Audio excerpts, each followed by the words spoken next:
Good afternoon. Thank you very much for joining us at the official lunch and colloquium of the second day of the 14th edition of the Spain Investors Day. I would like to welcome Héctor Flórez, President of Deloitte. Thank you very much, Héctor.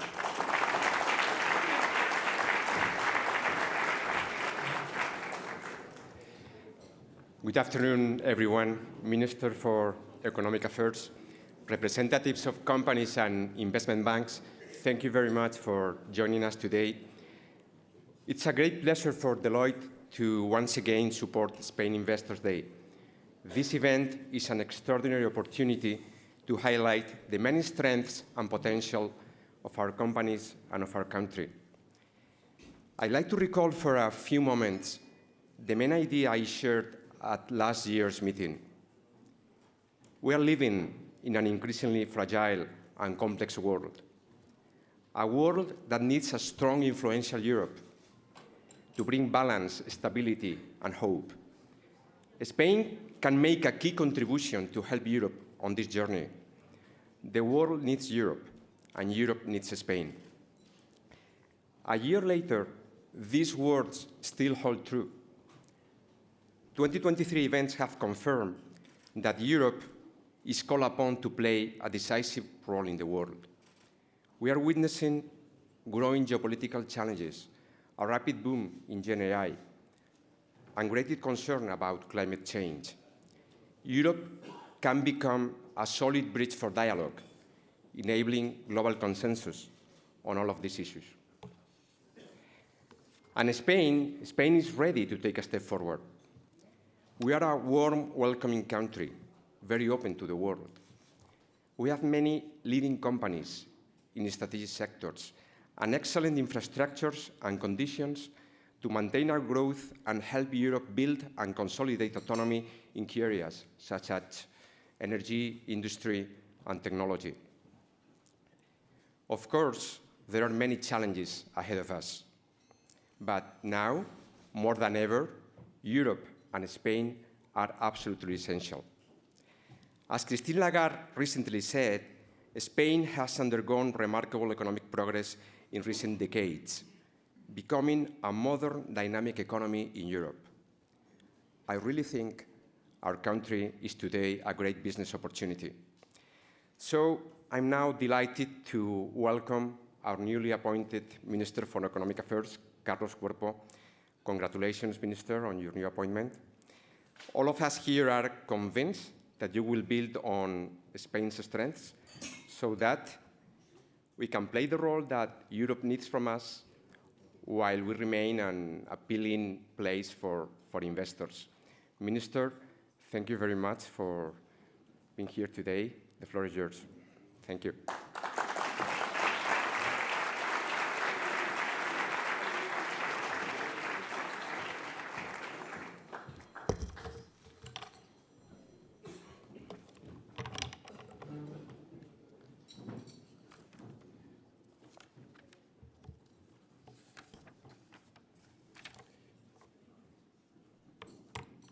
Thank you very much. Thank you for this great introduction.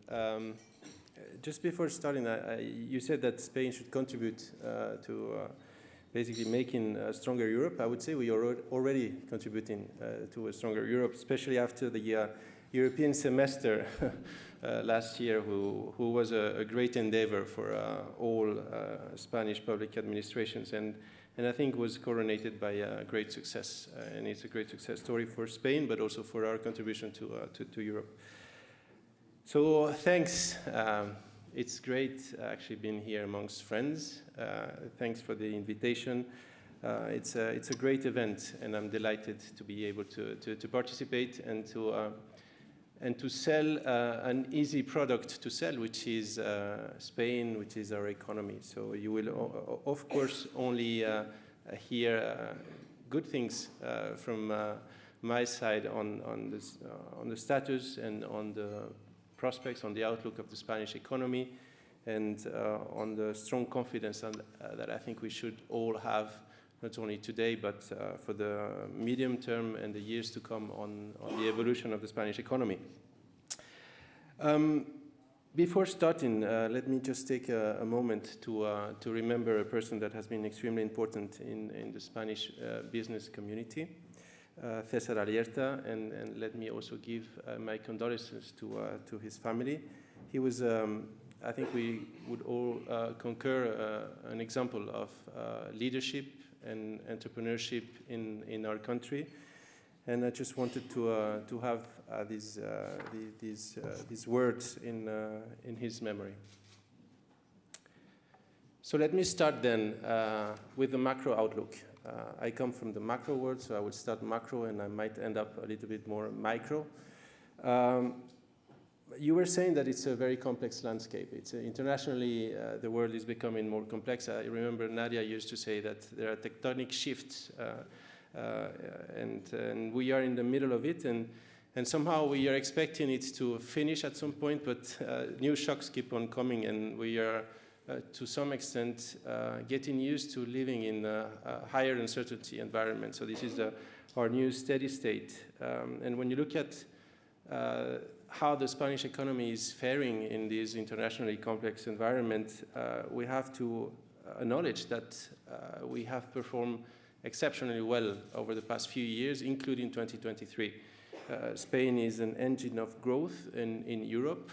When you look at the figures, we expect growth in 2023 to be around 2.4. We will know the exact figure by the end of the month. But this is really above our peers, the biggest economies in the EU, and it's actually 3 times the Eurozone average for 2023.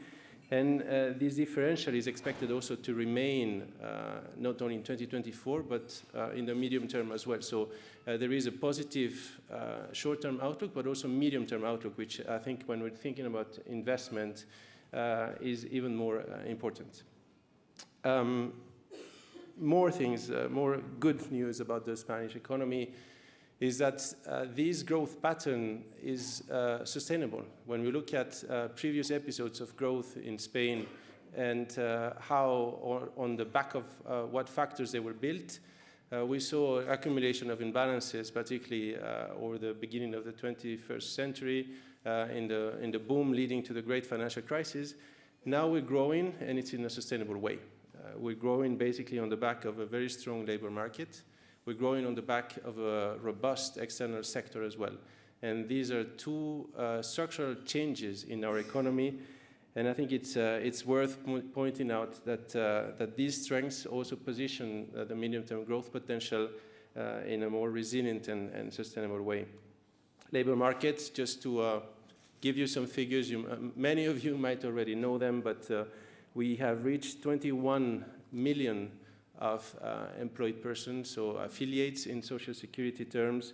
And this is actually explaining some of the strengths also of our economic factors, explaining the resilience of consumption, explaining also the resilience of households against the different shocks that they're living through, purchasing power shock, of course, but also the increase in their interest rates in their credits, particularly in their mortgages. And it's important not only in terms of quantity, but also in terms of quality. The evolution of the labor market has been exceptional also in the sense that we are converging in terms of the temporary rate. So basically stability in employment is converging towards European levels. That's great news in terms of also expectations for all working persons. And this is, there are studies out there saying that this is already proving to be a positive factor for consumption. It was the Bank of Spain saying it, but I think we can all feel it, that whenever you have a permanent contract, you're more, of course, prone to increase your permanent consumption as well. Young people, women particularly, also benefiting from the development in the labor market.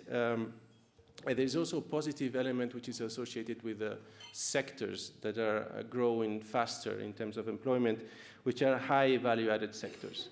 And this has, again, many positive spin-offs as well. And one of them is, of course, the fact that higher wages can come together with high productivity activities. So again, I think there many positive feedback loops that are on their way in our economy at this point. External sector. Also, again, I think there is a huge element there of positive news in terms of also resilience and sustainability in our growth pattern.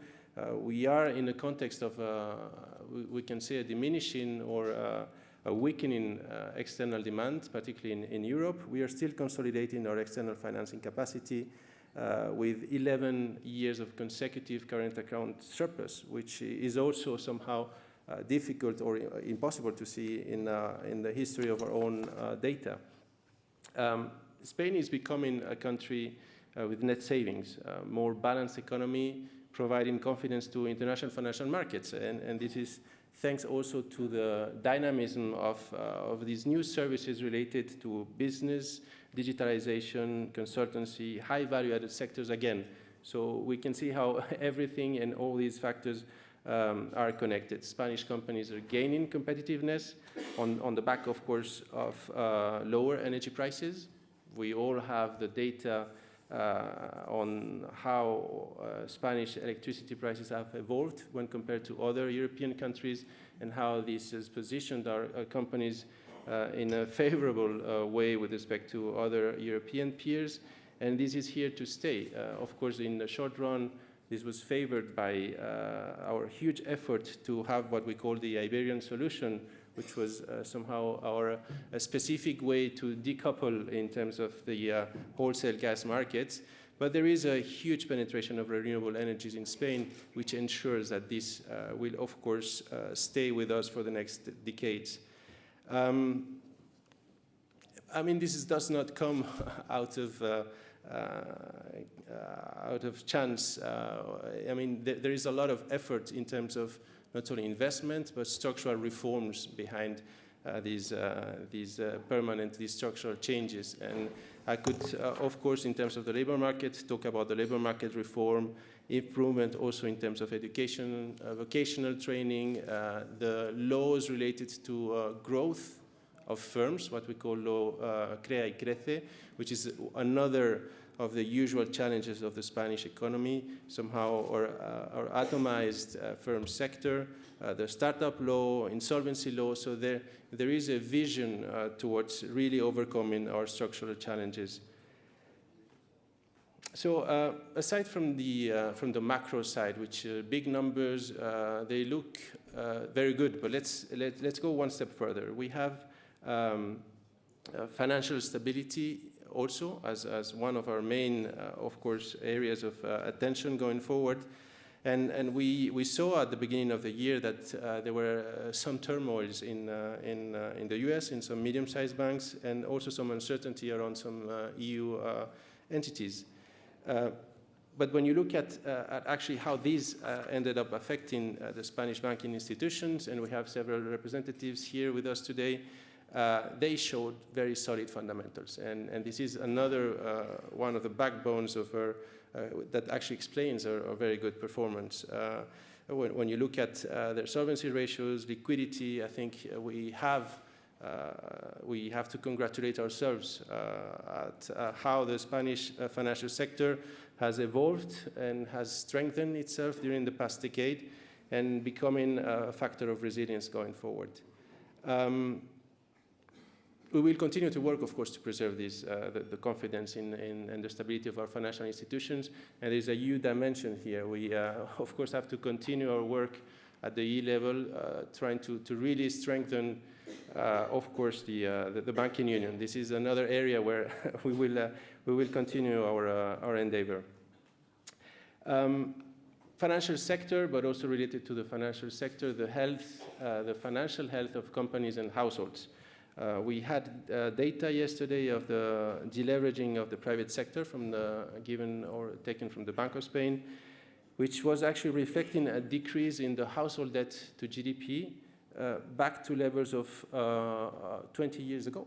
So again, when we say that this growth pattern is sustainable, it's because it's coming together with very positive developments on other aspects which were not there before. So Spanish households are able to deleverage, and these are good news, and this is actually providing them some space to respond to shocks. And we can see it in practice. They are enduring a huge shock when you look at the increase in interest rates and at the evolution of inflation over the past year and a half, couple of years. And what we're seeing is that the Spanish households are coping with it. And this is on the back of, as I said, the strong labor market, but also huge deleveraging, and therefore building up resilience capacity on their side as well. So as I said before, we are overcoming two crises, COVID, Ukraine, and there is no scar. There is no scarring in our economy. On the contrary, we are actually overcoming them stronger. The fiscal outlook, which is always somehow the other side of the coin. How are we faring on the fiscal side? Because, of course, there was a cost in protecting our households and our firms throughout the COVID crisis. What we are seeing is that all these positive growth performance is actually compatible also with fiscal responsibility. When you look at our fiscal ratios, basically you have, since the peak in terms of debt to GDP ratio, which was reached beginning of 2021, we expect that debt would have come down by almost 20 percentage points by the end of 2024. So 4 years, 20 percentage points almost. That's a huge endeavor. And basically we are going back to being able to build this space to respond to future shocks and crises again. So this is, as I said, compatible, or this is being compatible with strong growth, because in the end, when you want deleveraging also on the public sector, it's the numerator, but it's essentially also the denominator. So another positive feedback loop, if I may say. And this comes also on the back of reduction in our deficit figures, with the aim of reaching 3%, which is the magic figure in EU rules by the end of 2024. When you look at, and you will allow me just to mention two treasury issues, as this is deep in my heart. This is the week usually beginning of the year when we present the issuance strategy for the whole year, and what we can say is that again, this is a very good story to tell. And when we do the roadshows and we meet investors, I think no one is surprised by what we tell them, and there is a general positive feeling of confidence on what's coming for Spain. On the back of these two elements, the economic dynamism and the fiscal responsibility, which again I think are being the two main drivers. Just to leave you with some numbers around our debt portfolio, we made a huge effort to increase our average maturity, getting up to the highest standards around 8 years. And this is key for us, because basically that means that on a yearly basis, there is only a need to refinance around 12 to 14% of our total portfolio. And this has a very easy translation into the softening of the shock of the increase in the ECB interest rates. So 450 basis points of increase in the ECB interest rates, and the average cost of the Spanish debt has increased by 45. 450 versus 45. Thanks to this lengthening of the average maturity, we are able to withstand the shock also from the public side. Not only households and firms, but also the public sector is behaving responsibly there. Investors' confidence, also when you look at the data, more than 40% of the issuance is actually held by non-resident investors. So, the ECB is phasing out, is actually getting out of the sovereigns. But this has been filled by non-resident investors. So there's a huge also element of confidence that is shown there. Again, let me maybe give you another example of the positive feedback loops. We have, I think the day before yesterday, we did announce that for 2024, we reduced our net issuance in 10 billion with respect to 2023. So that was the day before yesterday, which was Tuesday. And then yesterday we had a syndication of a new 10-year bond, and we had record demand. I'm not putting any causality, but you will put it yourselves. 138 billion demand for our 15 billion issuance of of a 10-year bond yesterday. Again, just giving you small examples of the strong confidence in our economy. 92% of the demand was from non-residents. So another key element, aside from economic recovery, fiscal responsibility, which is related to these two pillars, is of course the recovery plan. The recovery plan, I mean, the resilience of the Spanish economy could not be explained without actually alluding to and mentioning the recovery plan. Next generation EU funds are instrumental in the way the Spanish economy is evolving. You know that we have been a front runner since the very beginning in the deployment of the funds, already receiving 3 disbursements amounting to a total of 37 billion. And we have already requested the 4th payment for another extra 10 billion. But what is interesting is that is not only, or basically that these disbursements are connected also with the speed at which we are complying with our objectives in terms of reforms and also investments. So far, we have awarded more than 33 billion euros in grants and tenders. I could go on and on with details on the specific numbers around the deployment of the funds. But let me just tell you that we're talking about more than 500,000 projects. So there are strategic projects where there is a somehow concentration of efforts which are levers towards modernizing our economy. But there is also another dimension, another dividend, which is also trying to reach the overall productive structure and productive tissue, also reaching our SME tissue. You know that last October we received the approval for the 2nd phase of the recovery plan, which is the addendum. And this addendum is important not only in terms of quantities, because it puts an additional 83 billion euros in loans at our disposal, but because it's a perfect complement to the 1st phase of the recovery plan. So there is always this dual element in terms of benefits to get from the recovery plan. From the 1st phase with the transfer, we had a short-term impact already contributing to growth, but a long-term modernizing impact in terms of contributing to potential growth. And in the 2nd phase, there is also a counter-cyclical element in the fact that we have 84 million in loans in a moment where the ECB is somehow tightening financial conditions, so it's key that we have also this safety net, and again, the medium-term objective in terms of also promoting a continuation in our investment efforts, particularly in our strategic sectors related to green, to digital. I think you've had here already Vice President Rivera, so there is an overall synthetic and common view from the government on where we have to concentrate our efforts and how this is actually the key to leverage higher growth going forward.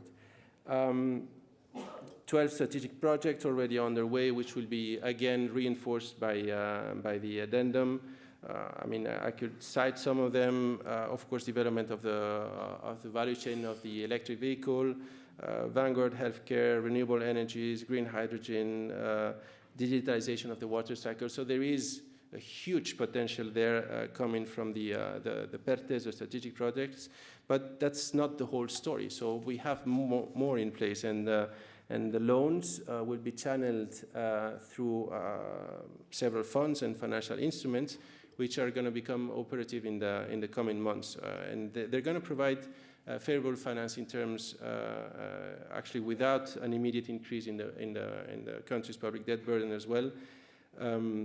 A large part of those loans will be channeled through our star National Promotional Bank, and I have to thank Jose Carlos here, ICO, who will have the daunting task of dealing with around 40 billion, Jose Carlos, of loans of the addendum to invest, again, in green projects, startup companies, also social housing, and others like the audiovisual sectors, and etc. There is also another part of the loans that will be channeled through the European Investment Bank, which, as you know, is a long-term partner of Spain, and now even more, that we have an excellent president at its head. The EIB will manage 20 billion of funds to invest in public and private projects in the region. So again, There is a lot of public investment. There is co-financing, co-investment also from the EIB in this case. But what we are witnessing already in the economy, when we look at the micro data, when we look at what the, for example, data from the banks do actually tell us, is that companies that do access European funds are companies that also put more money on the table from their side. So there is a crowding in effect from the European funds, and this is another one of these positive feedback loops that is getting into our economy. There are more funds. There is the FOCO fund, which is managed by Cofides to attract foreign direct investment also to Spain, 2 billion.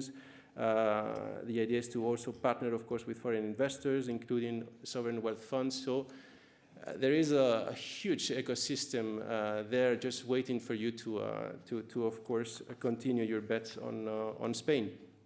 So let me conclude with reiterating this strong message of confidence.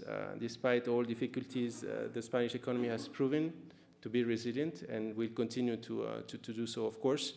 We are determined to continue with our economic policy that reinforces investors' confidence in the Spanish economy based on some elements that are, I think, part of our mantra so far. Of course, social justice, reforms leading to higher productivity, higher competitiveness for our firms, and fiscal responsibility. And always, of course, on the back of this huge instrument, which is the recovery plan.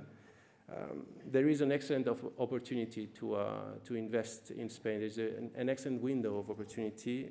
Spain is, of course, a place to visit, but I'd like to say it's an excellent place to invest. And we have, I will not dwell into the data, but we have data on foreign direct investment as well, also booming. So I think everyone is getting the message, and the message is getting passed around. So from my side, I would just say that thank you very much, and that I'm open for questions.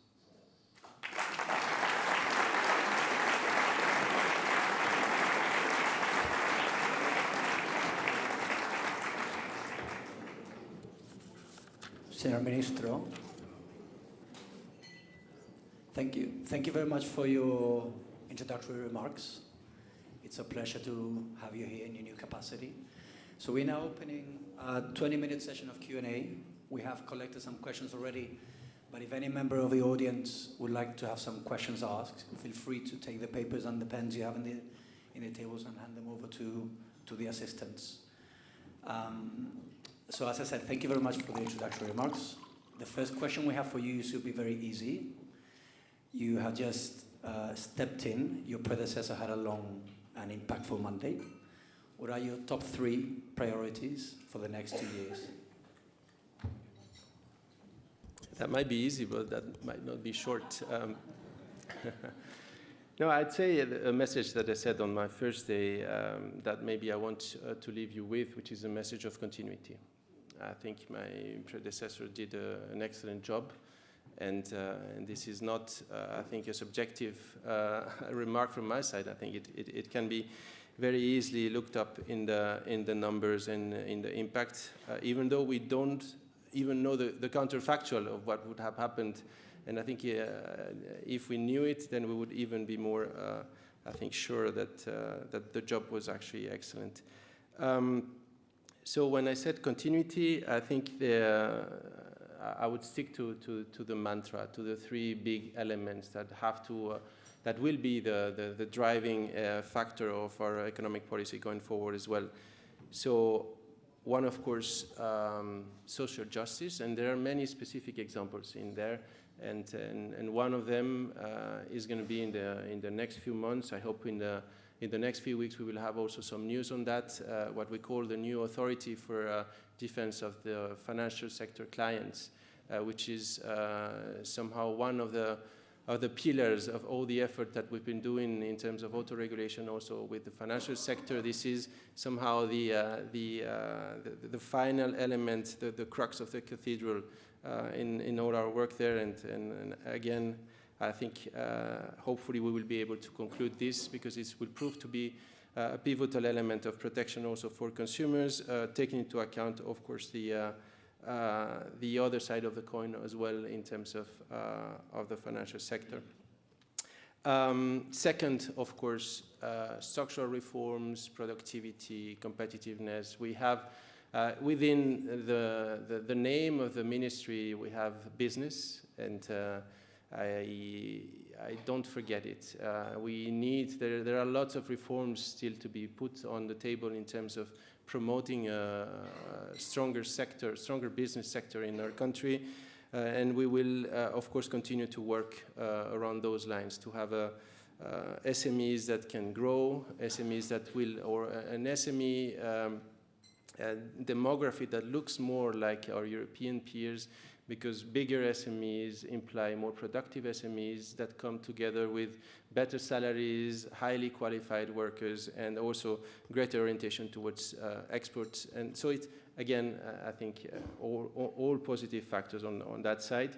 And there is a strong also digitalization element into this huge effort of modernizing our business sector. And then the third element is, of course, fiscal responsibility. I mean, I will not hide it. The fiscal rules are back. We had an agreement at the EU level last year, but these fiscal rules are more clever than the ones that we had before. This is what I would call fit for purpose, in the sense that they provide for two elements. One is a country-specific view. So there is a consideration of the challenges, but also of the circumstances of each and every country. And then there is an orientation towards also an investment-friendly consolidation. And I think we all learned from the past crisis that investment should not be the victim of a consolidation process, because that will impact on our long-term growth, and this will not happen again. And on the side, we are pushing for other objectives at the EU level which require a lot of investment. So we need also to make all these objectives consistent, be it the green transformation, be it the digital one, be it strategic autonomy, defense for many countries, particularly on the eastern border of Europe. So all these has to be compatible, of course, within the internal market regulations. But I think these are the three main areas on which we will dwell, and then you could find examples along these three areas of specific actions related to green finance as well. So there is a lot of, I think, a full universe of measures that will come, and hopefully we will be able to announce, and that will continue to provide what I think is already a very robust legal and institutional framework that we have here, which is, of course, investors friendly, as the numbers also show, and that can provide also for the best future in terms of continuing this attraction of investment. Thank you. I think that was very clear. Thank you very much. The second question is, in an environment of inflation reduction, we all see how it's been evolving in the last few months, and an interest rate stabilization at lower levels, how do you see the Spanish economy evolving, and what is the impact on the services sector, most specifically? Mm-hmm. Okay, so the services sector is a huge animal to begin with. So there are many, particularly when you look at the Spanish economy, when we have a tourist sector, which is an essential element of our economy, in not only in quantitative but also in qualitative terms. And as I said, the drive that we have now with growth in new sectors, so non-tourism services are also dynamic, very dynamic in the current context. What we would expect is the services sector to continue to thrive in an environment where inflation is more under control, and hopefully also we have reached the peak in terms of interest rates, and we can go to whatever the new steady state will bring us, which hopefully will be also some stabilization towards the medium term, at what the market expect would be lower interest rates as well. Okay, that was short. Thanks. Third question is on labor market. You mentioned labor market in your introduction as well. what are, in your view, the reasons for the robustness of the labor market, and how do you see it evolving, and how would that impact stability in the next few quarters, let's say? How would that impact, sorry? How would that impact the stability of the Spanish economy in the next few quarters? Yeah, so that's one of my favorite questions. This was not pre-cooked, I have to say. Labor market, as I said, it's one of the main drivers of the Spanish economy, and it's on the back not only of the strong recovery, of the strong rebound of the Spanish economy, but also on the reforms that are taking place, which to some extent is what allows me to say that these changes are here to stay. So these are structural changes in our economy, and therefore you can translate it to whatever variable you want that is actually impacted by the labor market. You can translate it into consumption. You can translate it into public revenues. You can translate it into directly potential growth out of growth of the labor force. It will be positive, very positive, and it will last. And that's, I think, what is important. Nevertheless, I think we need to continue. So let's not be complacent. The Spanish economy has this structurally higher unemployment rate than other EU countries, and we have to fight it. And I think there are still ways to continue this structural improvement. There is a qualification of workers, better matching between the supply and demand in the labor market. So I think there are ways to go still, so let's not be complacent, but the results are very good. Okay. In your remarks as well, you have done a brief analysis on public debt versus deficit, how public debt went up and then went down, deficit. There's a new, you hinted about it, there's a new stability pact normally in 2024. How do you see this evolving, and do you see any impact? Well, you kind of hinted, but could you elaborate a bit more on what is your view, what are your views on these two metrics in 2024 and 2025? Mm-hmm. Sure. So the 2024 budget, or the evolution of deficit and debt, was somehow, or the recommendations of the European Commission and the European Council for 2024 were set already in the spring of 2023, so that countries have actually time to produce their budgets around these recommendations. And in October, actually, we had the evaluation of the European Commission on our outlook for deficit for next year. And what they said is that we were fully in compliance with the recommendations from the Commission. And this is actually the way to go for us. This is why, for me, it's one of the three elements that I keep on highlighting, that we need to keep this drive towards building fiscal space. So this is not consolidation for the sake of consolidating. What we are doing is building fiscal space with a gradual consolidation that takes into account our own potential or our own specificities, the idiosyncrasies of the Spanish economy.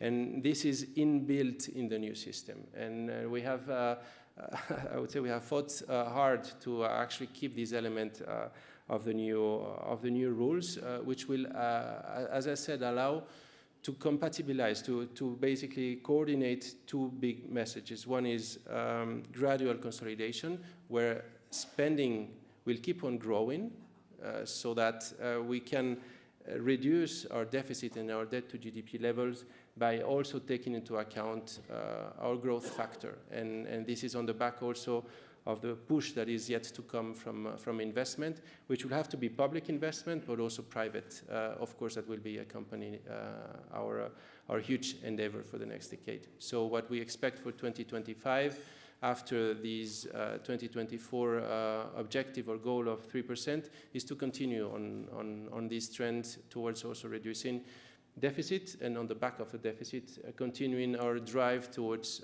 lower levels of debt as well. Okay, thank you. We have another question on next generation funds and a potential delay or a delay in the reception of the funds. How would you see this affecting the Spanish economy and foreign direct investment credit situation pretty much in the next few months, or during 2024? Well, as I said before, since the beginning we were a front runner in the achievements around the next generation EU funds, in terms of setting up our plan, in terms of the first disbursements as well. So the structural reforms program that has been put in place over the past 2-3 years, basically, I think if we look at the past 3 decades, maybe may only be comparable to the mid-80s when we went into the European Union. So I think this huge effort is paying off and will pay off even more in the medium term. And in the short term is accompanied by investment. So that's so the impact of the plan is already here and is here to stay as well, as I said before. Then when you look at the specific speed of either disbursement or implementation of some of the funds, I think everything is going according to plan, in the sense that it's not that much about funds getting in this quarter or next quarter or the previous one. This is a medium-term plan, and basically the difference will come in terms of how it will affect the year-on-year growth figure, but that's not the point. The point is a good selection of the projects and a good implementation of the plan. Whether it comes in January, past December, or next February, I think that's not relevant. Okay, thank you. We have 1 or 2 minutes left.